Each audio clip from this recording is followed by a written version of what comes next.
Hey, happy Saturday. I just couldn't resist coming on here and sharing a little bit. I'm going to keep it brief because you know I love to talk. But I'm sitting here just processing the interview that I just conducted with a wonderful, amazing woman. Her journey, I can't even put it into words. You have to hear it yourself. But I'm sitting here, with this interview and with the interviews that I'm doing. This is a very, very sensitive topic, religious trauma, and the stuff we're discussing is very, very sensitive. My journey, very, very sensitive, and things of that nature. So with this interview and with the interviews that I'm doing, this is for the Skool community, Skool.com, MRTS community, a private membership group that's established for the purpose of healing, helping people deconstruct and reclaim. So hearing from other people and other people's journey is key to that. But the interview I just did, oh my goodness, like, yeah, it's gonna be. I'm gonna have to figure out a way to get this on more platforms and to share this journey. Again, a follow-up interview or something, and we spoke briefly about it. The individual who I interviewed, thank you. You know who you are. I'm waiting a few weeks until I do the grand reveal to reveal, who you are and all of that and the details of your journey. But thank you so much for your time today. I appreciate you. Thank you for being willing to do more work with me and more methods of sharing your journey because it's just amazing. And I couldn't even get it all in. I have so many more questions.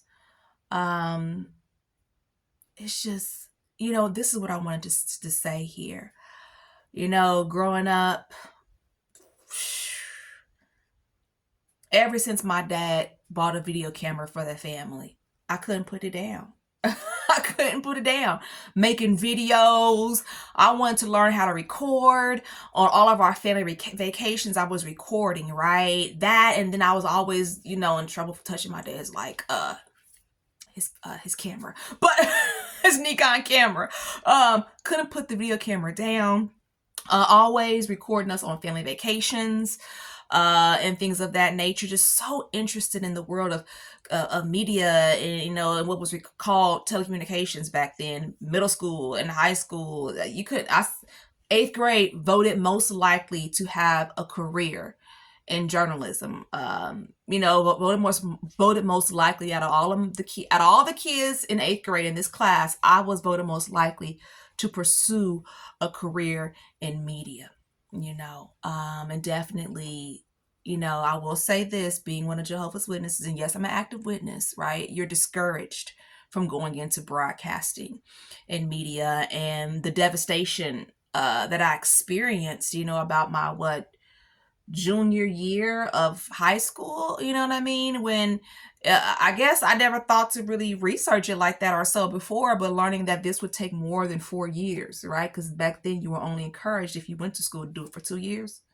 So this is not a 2-year program, right? If you're going to go into broadcasting, this is a bachelor's degree.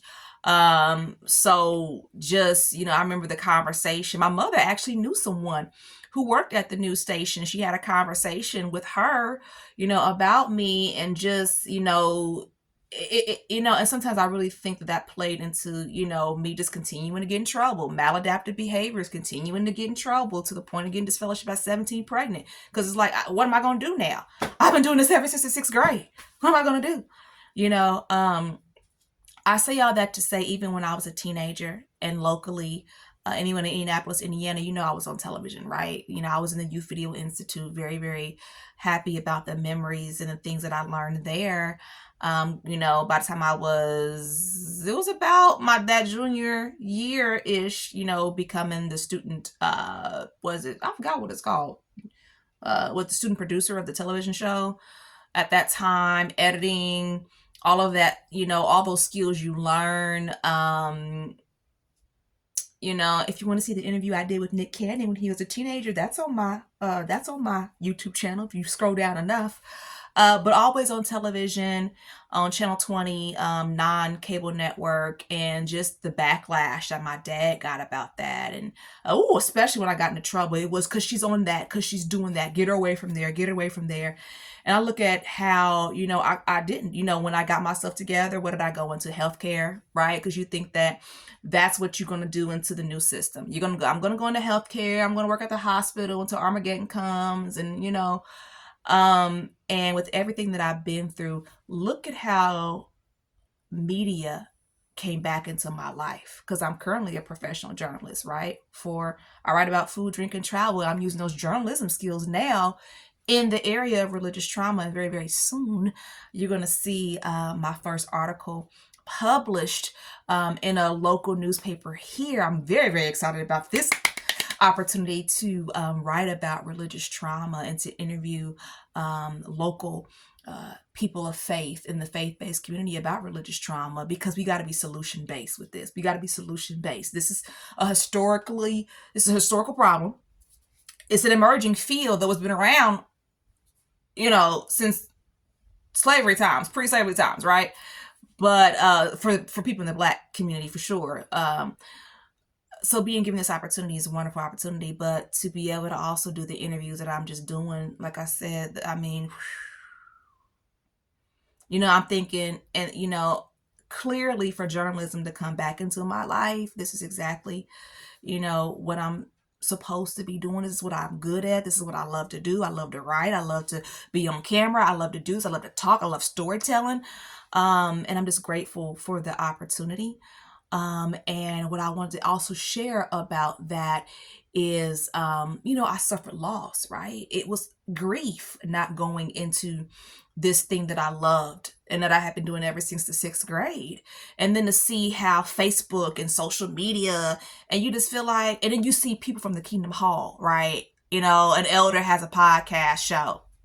Were we told not to do, y'all done told me not to go into this. This didn't push me back behind, I could have been doing this the whole time, right? Because this is media, right? Social media is not going anywhere, right? And now you got all these brothers and sisters on Facebook and on Instagram and all of this, So I say all that to say, I had someone put in my comments on my YouTube channel, not too long ago, really just going off about how much she had been robbed. I've been robbed my career. I was robbed my marriage. I was robbed. And I responded back with empathy. And it's like, I've been robbed too.